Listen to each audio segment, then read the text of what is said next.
오신 성도 여러분들 환영하고 축복합니다. 우리가 살아가는 세상이 때로는 가시밭길 같기도 한 것 같아요.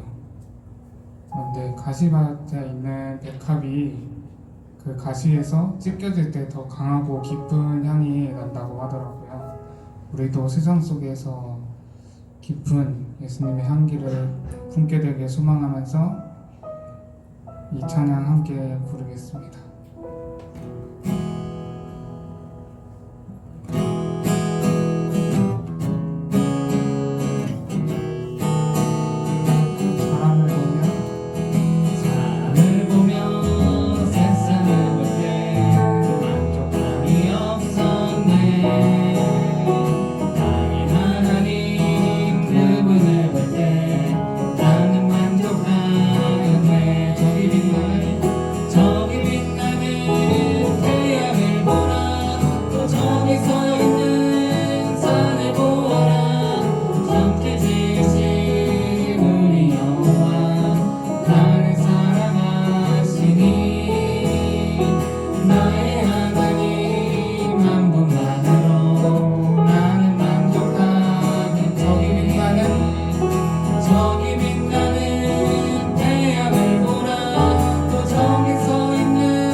예수 이름으로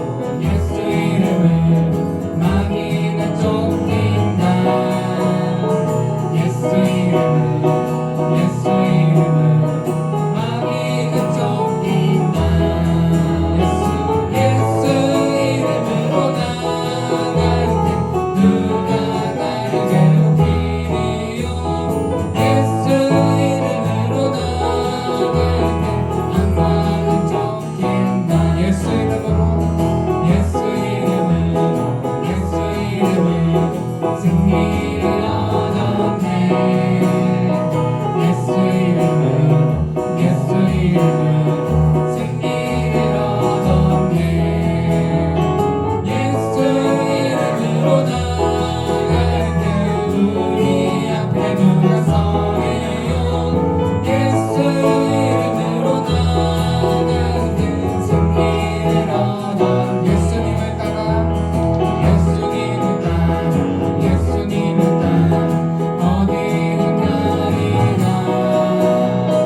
예수님을 따라 예수님을 따라 어깨로 살리라. 예수님을 따라 나갈 때 밝은 태양 같이 비치고.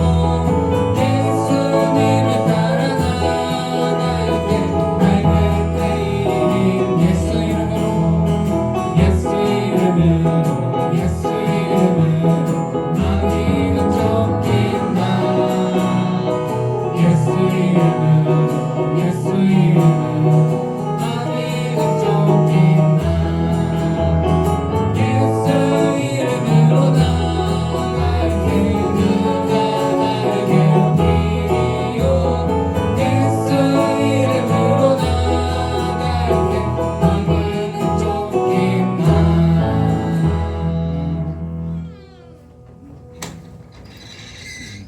우리 다시 한번 기쁨으로 박수치면서 찬양하겠습니다.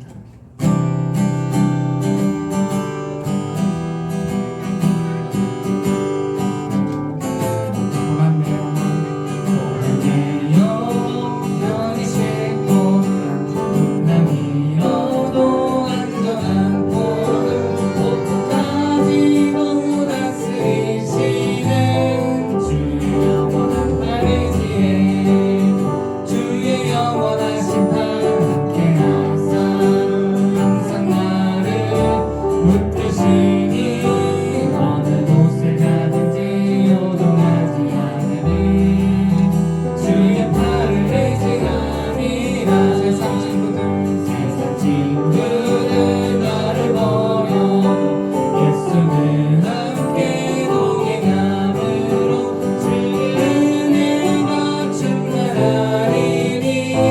주의 영원한 팔을 뒤에 주의 영원하신 발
주의 팔을 의지함이라 나의 믿음이 연약해져도 길에 예비한 힘을 주시며 위태할 때도 안보하시는 주의 영원한 팔 의지해 주의 영원하신 팔 함께 하사 항상 나를 붙드시니 어느 곳에 가든지 오동하지 않음은 주의 팔을 의지함이라 능치 못한 것 주께 없으니 나의 인생을 주께 맡기며 나의 모든 짐 대신 지시는 주의 영원한 팔 의지해 주의 영원하신 날 함께 하사 항상 나를 붙드시니 어느 곳에 가든지 오동하지 않음은 주의 팔을 의지함이 주의 영원하신 날 함께 하사 항상 나를 붙드시니 어느 곳에 가든지 오동하지 않음은 주의 팔을 의지함이라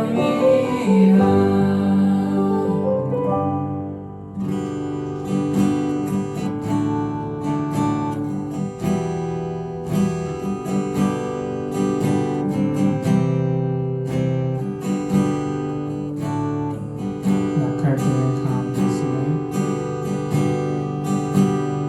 약할 때 강한 대신에 나의 보배가 되신 주 나의 모든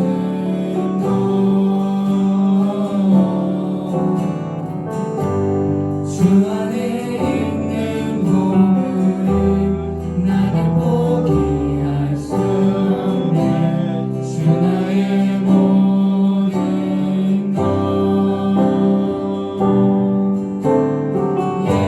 예수 어린 양 존귀한 이름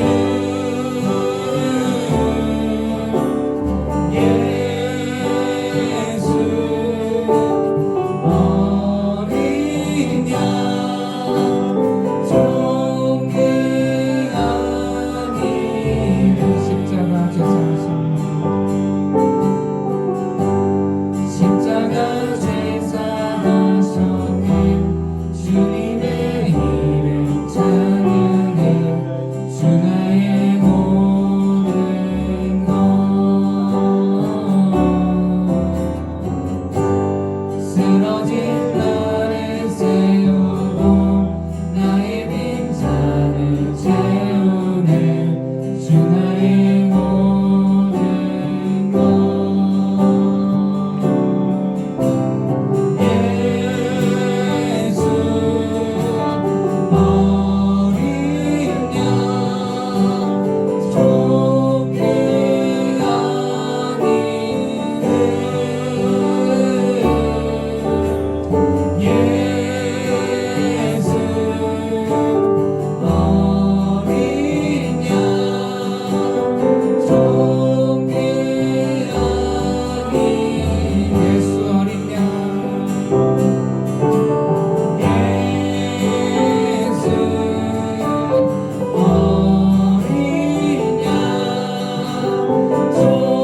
존귀한 이름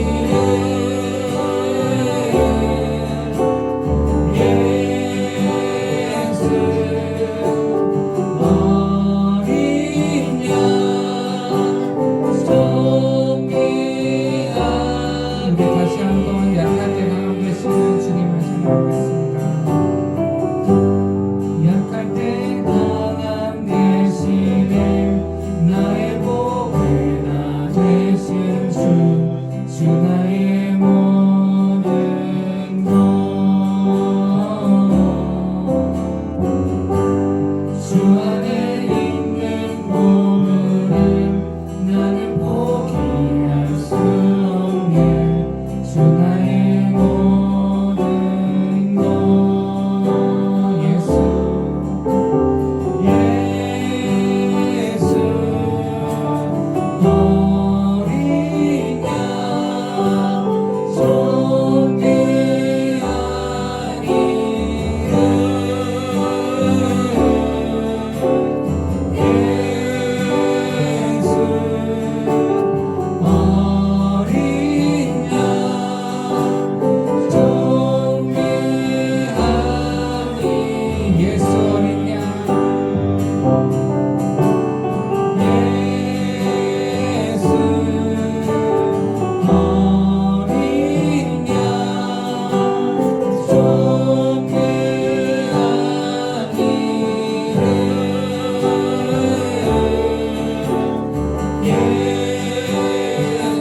그가 어떤 사람이든 고마워하리 영광은 내게 없으나 영광은 내게 없으나 가진 것도 너에게 주리 능력의 이름 예수라 그 이름을 붙드시오 그 이름을 믿는 자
우리 다 같이 사도신경 하심으로 신앙 고백 드리도록 하겠습니다. 전능하사 천지를 만드신 하나님 아버지를 내가 믿사오며 그 외아들 우리 주 예수 그리스도를 믿사오니 이는 성령으로 잉태하사 동정녀 마리아에서 나시고 본디오 빌라도에게 고난을 받으사 십자가에 못 박혀 주시고 장사한 지 사흘 만에 죽은 자 가운데서 다시 살아나시며 하늘에 오르사 전능하신 하나님 우편에 앉아 계시다가 저리로서 산자와 죽은 자를 심판하러 오시리라. 성령을 믿사오며 거룩한 공예와 성도와 서로 통한 것과 죄를 사해 주신 것과 몸이 다해 사는 것과 영원히 사는 것을 믿사옵나이다. 아멘. 우리 다 같이 찬송가 480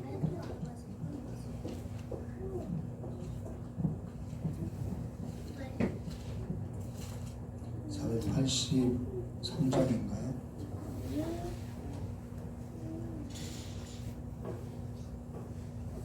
이 483장 다 같이 부르도록 하겠습니다.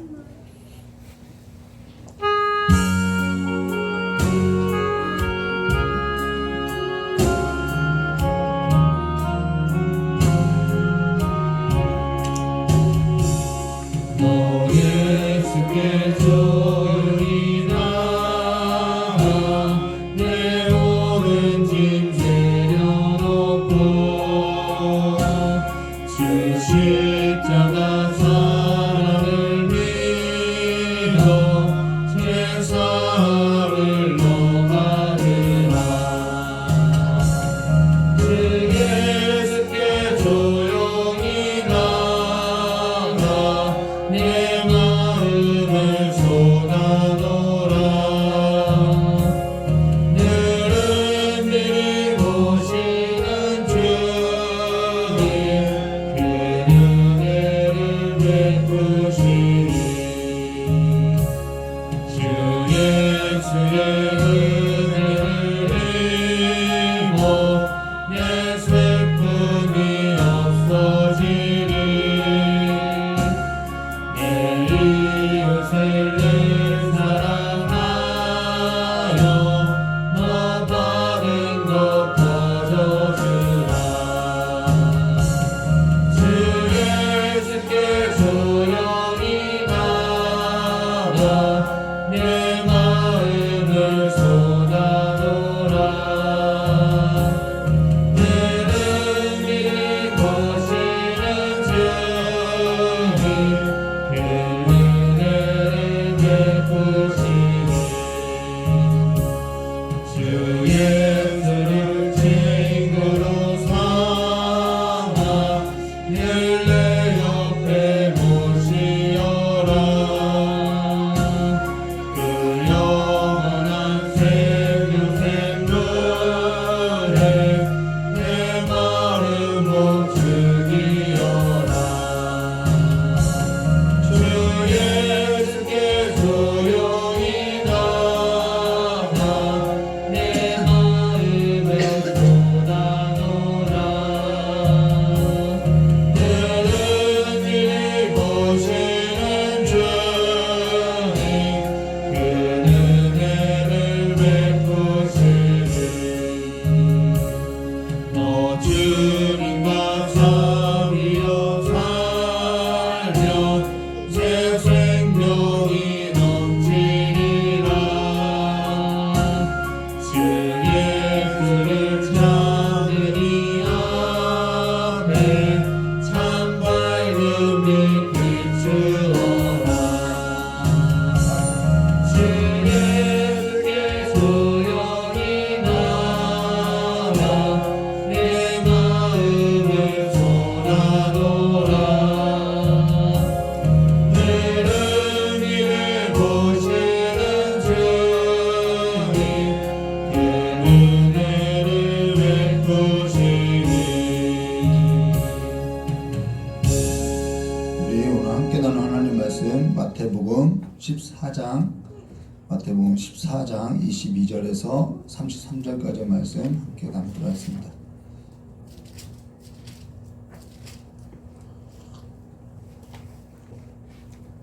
마태복음 14장 22절에서 33절까지 말씀 우리 한 절 한 절 나누도록 하겠습니다. 마태복음 14장 22절부터 33절까지 제가 먼저 교독하겠습니다. 예수께서 즉시 제자들을 재촉하사 자기가 무리를 보내는 동안에 배를 타고 앞서 건너편으로 가게 하시고 우리를 보내실 때 기도하러 다른 산에 올라가시니라. 배가 이미 육지에 술이나 떠나서 바람을 거스름으로 물결로 인하여 고난 당하더라. 감사금이 예수께서 바다 위로 걸어오셔서 제자들에게 오시니 제자들이 그 바다 위로 걸어오심을 보고 놀라 유령이라 하며 무서워하여 소리 지르거든. 예수께서 즉시 이르시되 안심하라 만일 두려워하지 말라.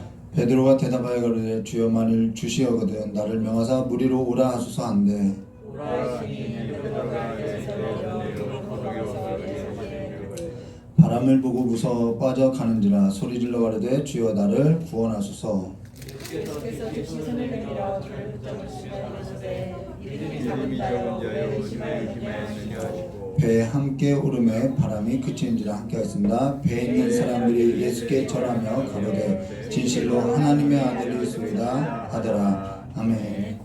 잠깐 우리 기도하도록 하겠습니다. 좋으신 하나님 아버지, 우리가 살아가면서 날마다 하나님의 아들이신 예수 그리스도를 고백하고 시인하고 살아가는 삶이 될 수 있도록 우리의 마음을 더욱더 강하게 하여 주시옵고 우리의 입술이 하나님께 부르짖는 기도의 입술이 되게 하여 주시고 강구의 영을 이 시간에 부어주사 날마다 주님 앞에 나와서 무릎 꿇고 주님을 부르는 거룩한 삶이 될 수 있도록 주여 복을 내려주시길 간절히 원하오며 깨어오신 예수님의 이름으로 기도드리옵나이다.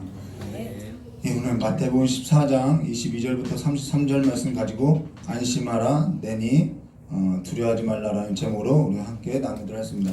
우리가 지난 시간 오병이어에 있어서 함께 나눴죠. 이 오병이어, 마태가 쓴 이 오병이어의 사건은 예수님이 이제 요한의 그 시대를 지나서 예수님이 어떻게 보면은 첫 관문을 여는 사역으로서 이 교회에게 주는 굉장히 중요한 메시지가 있다라고 우리가 지난 시간에 살펴보았죠. 불가능한 상황이죠. 근데 그 불가능한 상황을 주님께 맡기라는 그 교회의 역할에서도 우리가 지난 보았죠. 그래서 우리가 지난 시간에 오병이어 사건에 있어서 예수님께서 제자에게 갈 것 없다 너희가 먹을 것을 주라라고 할 때 가장 우리가 이성적으로 상식적으로 논리적으로 합리적인 것은 때가 이미 저물었으며 무리를 보내어 마을로 들어가서 먹을 것을 사 먹게 하소서라는 것보다 사실 이성적이고 논리적이고 합리적인 것은 없죠. 저 역시도 그와 같이 답변을 할 거라는 거예요. 근데 우리가 지난 시간에 살펴봤던 것처럼 예수께서 제자들에게 방법을 가르쳐 줬던 것이 아니라 예수님께서 방법을 말한 것이 아니라 장소를 말했죠. 장소, 이 떡을 어디서 나겠느냐 장소에 있었죠. 그래서 요한복음 6장 5절과 6절 말씀에 보시면은 예수께서 눈을 들어 큰 무리가 자기에게로 오는 것을 보시고 빌립에게 이르시되 우리가 어떻게가 아니라 어디서 떡을 사서 이 사람들을 먹이겠느냐 하시니 이렇게 말씀하시는 친히 어떻게 하시는지 아시고 빌립을 시험하고자 하였더라. 어디서요? 장소라는 거예요. 하늘로부터라는 것이죠. 그래서 사실 가장 합리적이고 가장 이성적인 것은 믿음의 사람이라는 것은 위로부터 주어지는 그 생명의 떡을 먹고 살아가는 삶, 그보다 합리적인 것은 없다라는 거예요. 아무리 이성적이고 합리적이어도 사람은 사실 모든 한계에 있어서 모든 것이 있어서 이 한계에 있어서 한계가 있기 때문에 그 한계 앞에서는 모든 것이 무의미하게 되는 것이죠. 그 한계, 그 불가능을 뛰어넘는 것은요 기도밖에 없다라는 거예요. 어디서부터요? 위로부터 임하는 것 외에는 그 능력을 입지 않으면은 불가능하다는 것이죠. 예, 주님께서 그 말씀을 교회에게 하셨다는 거예요. 죽음에 있어서 마주할 때도 사실 그 죽음 앞에 모든 것이 사실 다 무의미해지죠. 전도서의 말씀에 보시면은 전도서에서 사람이 넘지 못할 큰 산이 있는데 그 세 가지 산이 뭐냐면 하나는 불확실성이라는 거예요. 사람은 불확실한 걸 넘지 못해요. 또 하나는 모순이죠. 사람은 자기 모순에 빠져서 그 모순을 넘지 못해요. 또 하나는 허무, 무의미한 거죠. 그 무의미한 것, 이 세 가지 산을 넘을 수 없다는 것입니다. 그러나 예수 안에서는 이 모든 것이 확실하고요. 예수 안에서는 모든 것이 짝이 다 맞고요. 예수 안에서는 모든 것이 의미가 있다라는 거예요. 그래서 어디서 찾을 수 있냐는 거예요. 예수 안에서, 오직 예수 안에서 이 길을 찾을 수밖에 없다라는 것을 성경이 우리가 지난 시간 이 오병이어의 사건을 통해서 우리에게 말하고 있다는 것이죠. 그럼 지난 시간에 이어서 이 오병이어의 사건에 있어서 오늘은 이 교회의 역할, 기능이 뭔지 오늘 이 무리를 걷는 사건을 통해서 이렇게 우리가 함께 나눌 겁니다. 22절 말씀 보도록 하겠습니다. 예수께서 즉시 제자들을 재촉하사 자기가 무리를 보내는 동안에 배를 타고 앞서 건너편으로 가게 하시고, 자, 여기 무리와 제자를 따로 떨어지게 하는 거예요. 따로 떨어지게 하고 있다는 것이죠. 왜 그렇게 하는 줄은 아시겠죠? 이 제자들 무리가 지금 제자들의 기능과 역할이 예수님을 임금 삼아서 막 어떤 해방을 하는 막 광기에 붙들리는 그러한 삶이 아니라는 거예요. 그래서 요한복음 6장 14절과 15절에는 이렇게 말씀하셨어요. 그 사람들이 예수께서 행하신 이 표적을 보고 말하되 이는 참으로 세상에 오실 그 선지자라 하더라. 보긴 봤어요. 근데 15절에 목적이 달라지죠. 그러므로 예수께서 그들이 와서 자기를 억지로 붙들어 임금으로 삼으려는 줄 아시고 다시 혼자 산으로 떠나 가시냐라는 거예요. 예수님께서 재촉하시고 즉시 재촉하고, 이 재촉하사라는 단어는 이들이 제대로 된 바른 역할을 하지 못할 때 재촉한다라는 거예요. 그 자리를 떠나시는 거죠. 그런에서 예수께서 즉시 제자들을 재촉하사 배를 타고 앞서 건너편으로 가게 하시고 나서 무리들은 따로 이게 보내버린다라는 거예요. 근데 여기 재촉하사라는 것은 잠깐 설명했던 것처럼 사람이 어느 때 재촉하냐면은 이 목적이 있어서 아니라거나 벗어날 때 이렇게 재촉하게 되어 있다라는 거예요. 어딜 중요한 곳에 가게 되는데 안주하고 있을 때 야 빨리 해, 재촉하게 되는 것이죠. 사람도 같다는 거예요. 저 역시 어딜 가야 하는데 재촉하게 되는 거죠. 운전하는 사람은 저인데 준비하는 사람이 느긋해요. 그러면 준비가 덜 된 것을 보면은 어떻게 하면 빨리 준비해, 빨리 가, 시간 없어, 재촉하게 되는 거죠. 근데 시험 기간인데 TV를 보고 있거나 뭔가 행동에서 벗어나 있을 때 바로 하게 할 때 우리는 재촉하게 된다라는 거예요. 모든 일에서 재촉하게 되는 거죠.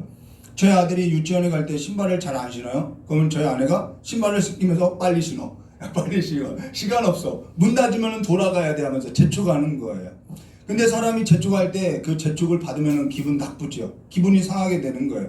지금 제자들도 이 무리들로부터 따로 떼어져서 뭔가 하나님께서 지금 이 상황이면 뭔가 해도 되는데 왜 이렇게 보내지? 재촉하시지? 왜 우리를 건너편으로 보내지? 지금 불만 사항이 있다라는 거예요. 불만이 가득하다라는 거예요. 불만이 이만저만이 아니라는 거예요. 별소리를 다 듣게 해서 재촉하게 될 경우는 별소리를 다 듣게 되는 거예요. 뭐 하는데 그렇게 서두르냐, 막 이 감정 싸움이 일어나게 되는 거죠. 주일 아침마다 그런 것을 우리가 가정 안에서도 얼마든지 찾아볼 수 있는 거죠. 근데 가만히 생각해 보면은 재촉할 때 사실 내가 바로 해야 할 것에 있어서 생각하지 아니하고 다른 생각, 아직 시간 남았어, 뭐 다른 뭔가에 사로잡혀 있을 때 재촉하게 된다는 것을 우리가 한번 좀 생각해야 하는 거죠. 그러면서 여기 뭐라고 하냐면은 예수께서 즉시라는 단어를 쓰는데요. 이 즉시라는 단어는 언제 사용하는지 우리가 오늘 성경에 3번이나 나오는데요. 세례 요한이 갇혔을 때도 즉시 건져주지 않아요. 근데 그만큼 우리는 하나님과의 우리와의 사이에 있어서 우리의 생각이나 우리의 그 어떤 마음의 뜻이나 이런 것이 하나님과 우리와 사이에 간격이 있다는 것을 알 수 있다는 거예요.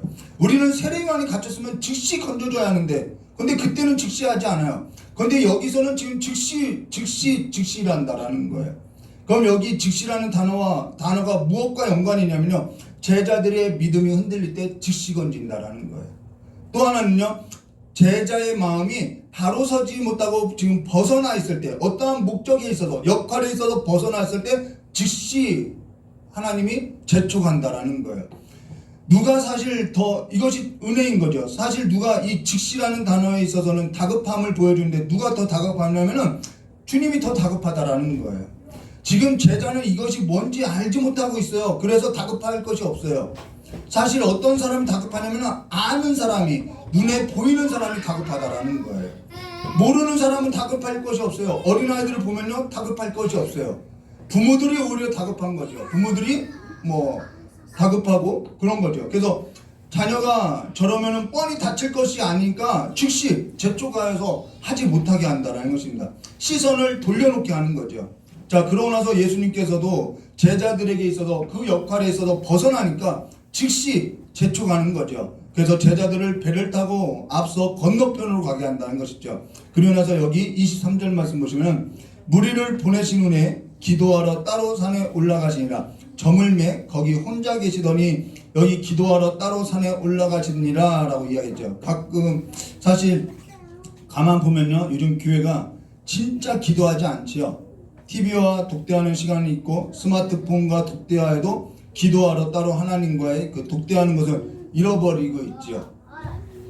어떤 삶이 더 합리적이냐, 어떤 삶이 더 유익하냐, 그럼 우리가 각자 판단을 볼 문제이나 사실 교회를 위해서 기도하는 걸 보지 못하고 있다는 거예요. 전에 사역할 때도 그렇고 사실 지금 사역할 때도 크게 다르지 않아요. 교회 와서 가장 어려웠던 것이 뭐냐면 성도들과의 교제가 아니라 기도가 되지 않는 것이 가장 어려웠다는 거예요. 기도가 없어요. 교회 공동 기도회나 또는 작정 기도회나 아무것도 없어요. 지금 교회가 위태로운데, 지금 나라가 위태로운데 여기에 있어서 합심하고 기도하는 것이 없고 공동 기도문이 없고 작정 기도가 없고, 교회는 지금 이 역할에 있어서 이 사역에 있어서 저 역시도 지금 이렇게 기도가 없는 교회는 처음인 것 같아요. 자, 우리가 한번 생각해 볼까요? 교회의 머리가 누구냐면 예수님이에요. 주님이세요. 예수 그리스도예요. 교회의 머리가 된 주님께서도 지금 기도하시는데 몸이 된 교회가 기도가 없다는 것은 마비된 거예요. 마비된 거예요. 마비된 지 오래된 교회예요. 교회로서 제 역할을 하지 못하는 거예요. 2025년은 죽을 만큼 기도하시는 한 해가 되어서 정말 입술에 기도의 불이 붙으셔야 한다는 거예요. 이렇게는 안 돼요. 어떤 성도는 기도할 때 입도 열지 못하는 성도들이 간혹 있어요. 다른 교회와 비교하면 안 되는 걸 알면서도 다른 교회와 비교하여 본다면 정말 기가 막힐 일이라는 거예요. 다른 교회 철야 예배를 한 번쯤 보셔야 할 것 같아요. 정말 이건 아니라는 거예요. 이 모습으로서는 안 돼요. 목회자가 기도하지 않고 목회자가 우리를 지도해주지 아니한다고 그런다고 해도 이보다 못한 교회에서도요, 이보다 더 뜨겁게 기도하는 성도들이요, 하나님이 심어놓은 기도하는 사람들이요 간간히 있어 왔다라는 거예요. 근데 전에 이보다 못한 교회에서 성도가 갈급하니까요, 성도가 산에 가서 혼자 기도하고 방언받고 그 성도가 교회와 마을을 살리는 일도 있더라는 거예요. 자, 교회라는 것은 목회자 한 사람의 문제가 아니라요, 사실 전에 사역할 때도요 마찬가지처럼 그 하나님은요, 교회의 머리가 되신 그분은요 목회자 한 사람에게만 문제가 있다고 말하지 않아요. 전에 사역할 때도 기도가 부족했던 것을 경험했다는 것이죠. 근데 합심하여서 작정하여서 공동체로서 기도하는 일에 있어서 너무 무심하고요, 바로 서 있지 않고요, 너무 부족한 상태예요. 저희 현재 교회가요. 교회에 있어서 기도가 꺼지면요, 기도의 불씨가 꺼지면은 사실 죽은 교회로서요 죽어가게 되어 있어요. 모든 사역에 있어서 몸이 건조해지고요, 마비되고요, 능력이 없고요. 왜 능력이 없냐면은 교회의 역할이 기도인데, 그리고 예수님께서도 친히 교회에게 있어서 기도에는 이런 종류가 나갈 수 없다고 하고요. 가장 합리적인 방법이 뭐냐면은 그 방법에 있어서 역할에 있어서는 뭐냐면은 기도라는 거예요. 근데 기도가 없으면은 교회는 마비될 수밖에 없어요. 모든 사역에 있어서 몸이 건조해져요. 예수께서도 능력이 없어서 지금 힘이 없어서 기도하는 것이 아니라 기도가 가장 합리적인 방법이기 때문에 기도에는 이런 종류가 나갈 수 없다고 했기 때문에 기도한다라는 거예요. 근데 교회가 어느 정도 교만한지 기도하지 않아요. 성경에서 교만이라는 것은 목이 자랑하는 것이 아니라 하나님을 의지하지 아니하고 살아가는 삶을 교만이라고 하는데, 하나님을 의지하고 살아가는 그 가장 강력한 삶의 태도가 뭐냐면 기도라는 거예요. 그로 인해서 기도하는 사람은요, 합리적으로 이성적으로 사는 것이 아니라 하나님의 능력으로 살게 되어 있다는 거예요. 하나님의 능력을 보고 살아가는 거죠. 사실 오늘 설교 본문 중에 이 본문을 전부 이렇게 다 기억하지 몰라도요, 오늘 저 여러분이 오늘부터 기도하는 자가 되어야 무의미하는 삶에 있어서, 또 패망에 있어서 앞잡이로 가는 그 삶에 있어서, 내가 죽어있는 삶에 있어서 우리는 일어날 수 있다는 거예요. 기도하지 않으면 안 돼요. 오늘의 교회에 와서 기도 불이 붙어있는 성도를 정말 찾기가 어려워요. 하나님께서 찾으시는 그 한 사람이 없는 교회로 만들어지고 있다는 것에 있어서 조금 가슴 아픈 일이라는 것이죠. 그럼 지금 예수님께서 즉시 재촉하사 제자들을 보내는데 어찌 예수께서 보내는 그 길 가운데 평탄한 길이 아니라 풍랑이 있다라는 거예요. 고난이 있고 풍랑이 있다는 거예요. 그게 예수께서 가라고 하신 길이라는 거예요. 우린 예수께서 가라고 하신 길이 무슨 마치 꽃마차 타는 길로서 우리가 이해하고 가는데요. 사실 그렇지 않다라는 거예요. 주님께서 보내신 길이 풍랑이 있기 때문에 기도하라는 거예요. 오늘 우리가 어떠한 일에 있어서, 어떠한 직장에 있어서, 내가 어떠한 교회에 있어서, 어떠한 사역에 있어서 보내어진다고 할 때 우리는 그 직장에서 내가 좋은 일이 있겠구나, 그 교회에서 좋은 일이 있겠구나 생각하지만요, 아니요, 그 사역지에서는요 고난이 있고요 풍란이 있다는 것을 기억해야 한다는 거예요. 예수께로 가라고 하신 그 길은 순풍이 있겠지라고 했다가는요 낙심하게 되고요, 실망하게 되고요, 넘어지고요, 시험에 빠질 수밖에 없다는 거예요. 고난이 있다는 것을, 풍랑이 있다는 것을 당연히 여기고요, 우리는 이 교회로서 자라나는, 기도하는 삶으로서 자라나는 연습이 되어야 한다는 것이죠. 그러고 나서 25절 말씀 볼까요? 밤 사경에 가장 어두울 때예요. 밤 사경에 예수께서 바다 위로 걸어서 제자들에게 오시니, 밤 사경은 새벽 3시부터 6시 가장 어두울 때예요. 여기 바다라고 이야기하는데요, 성경 계시록 13장 말씀, 계시록을 보면은 이 바다를 무엇으로 표현하냐면요, 죽음으로서 표현해요. 유대인들에게 있어서는 이 바다라는 것은 어둠이 역사하는 사망과 고통과 죽음과 저주, 세상 나라의 온갖 더러운 짐승들이 나오는 것이 이 바다라는 거예요. 그래서 바다에서 두 짐승이 나오매라고 이 계시록이 나오죠.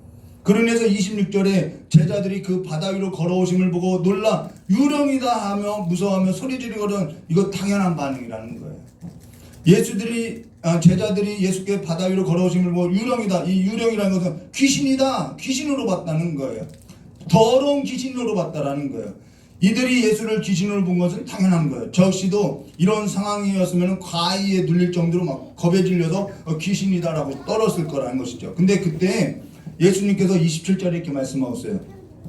예수께서 또 이러죠. 자, 믿음이 흔들리고 제 역할을 하지 못할 때 예수님은 즉시로 건져주셔요. 자, 27절 예수께서 즉시 이르시되 안심하라 나니 두려워하지 말라는 거예요. 여기 즉시 이르시되지요. 즉시 믿음이 흔들릴 때, 또는 바로 보거나 바로 행하지 못할 때, 바로 인식하지 못할 때 예수님께서는 즉시 이르시고 즉시 붙들어 준다는 것입니다. 어쩌면 우리보다도 더 예수님께서 다급한 것을, 우리의 넘어짐을 주님께서 더 다급함을 볼 수 있죠. 우리도 그죠. 자녀가 넘어지게 생기면 미리 알기 때문에 즉시 붙들어주고 그러는 것 같다는 것이죠. 근데 여기 베드로의 행동이 이상해요. 저 같으면 깜짝이야 하면서 막 놀랐잖아요 하면서 바로 화부터 날 때인데, 지금 베드로의 행동 너무 이상하죠.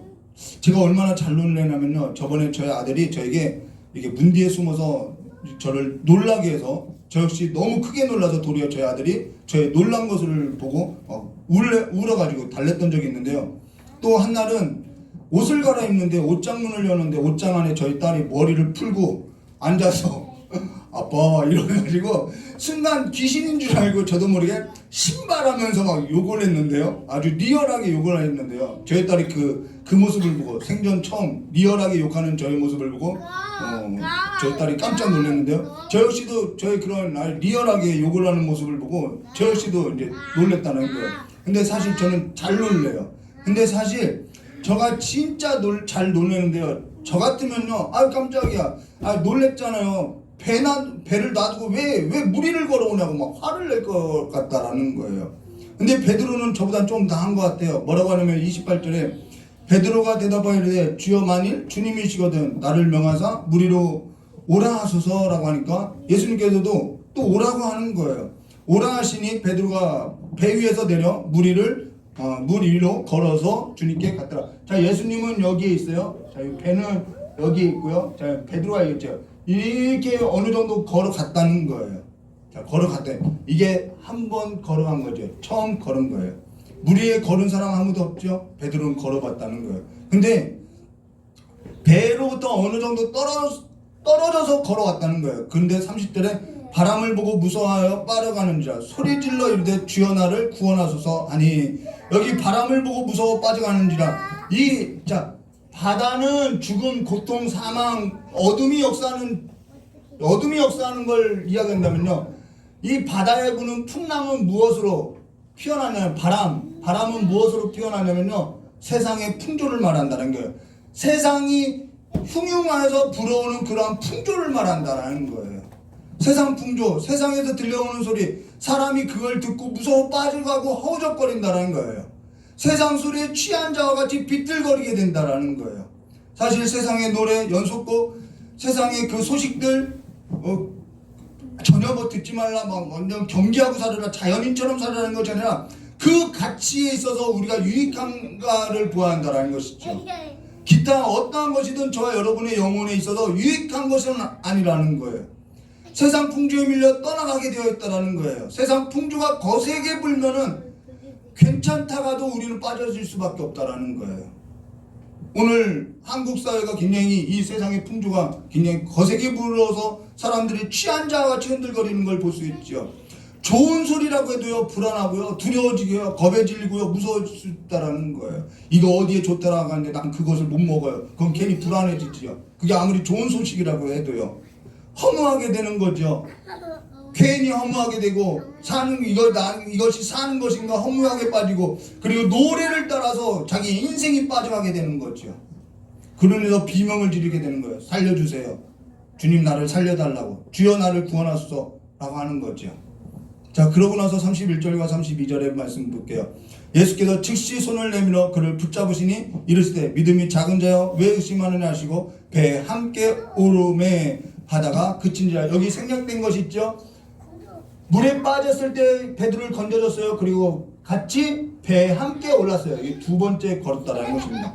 그러면 어떻게 해서 이 베드로가 두 번째 걷게 됐냐는 거예요. 어떻게 걸었냐고 하면은 예수님께서 함께 하셨으니까 걸을 수 있죠. 예수님을 보고 걸었으니까, 함께 걸었으니까 이렇게 베드로가 두 번 걸을 수 있었겠죠. 대부분 그렇게 이야기를 해요.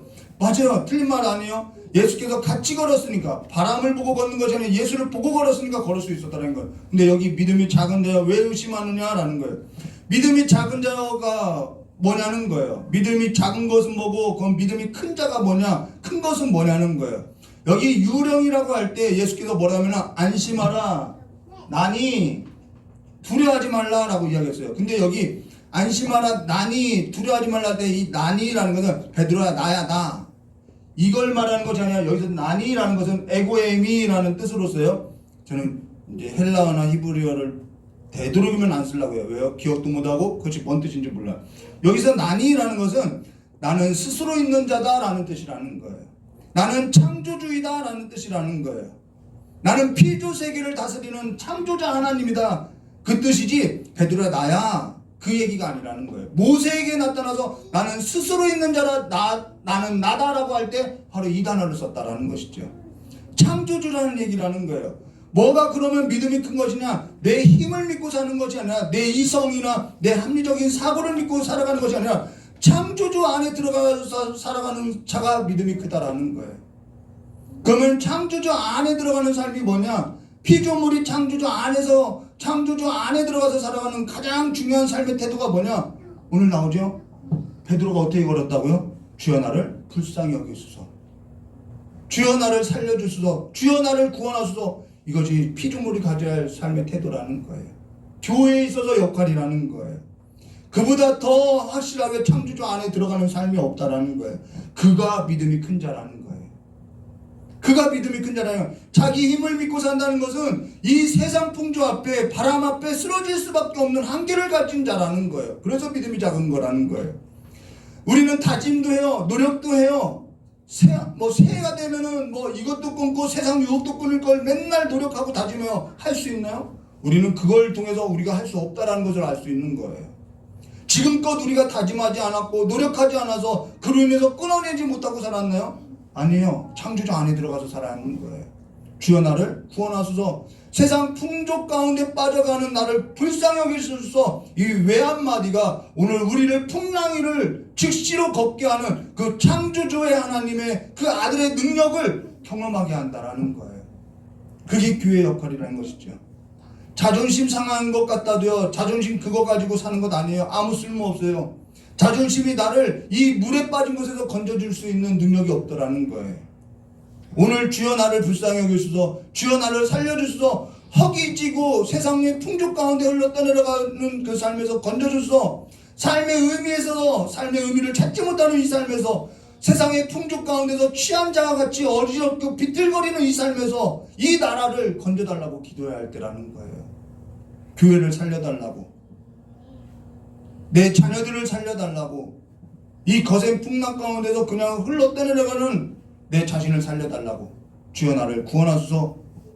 오늘 우리는 이 기도를 해야 한다는 것입니다. 이 시대를 위해서 기도해야 한다는 거예요.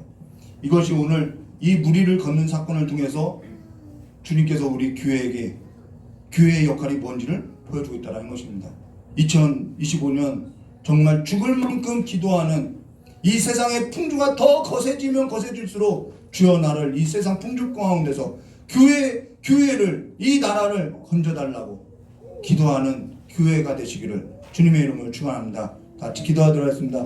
좋으신 하나님 아버지, 교회의 역할에 있어서 다시 한번, 교회의 기능에 있어서 다시 한번 무리를 걷는 귀한 삶으로서 일어날 수 있도록, 믿음이 적은 자가 아니라 믿음이 큰 자로서 창조주 안에서 이가 곧 하나님의 아들이 아니냐라는 그 하나님의 아들 안에서, 하나님의 아들을 믿는 믿음 안에서 일어날 수 있는 교회 되게 하여 주시었고, 나라를 불쌍히 여겨 주시었고, 이 세대 가운데 살아가는 자녀들을 불쌍히 여겨 주셔서 이 풍랑 가운데 두려워 떠는 것이 아니라 이 풍랑을 이기고 살아가는 믿음의 사람 될 수 있도록 두 손 들고 축복하여 주시길 간절히 원하오며 기억하신 예수님의 이름으로 기도드리옵나이다. 우리 찬송가 복음성가 1941번 부르고 잠깐 기도하도록 하겠습니다.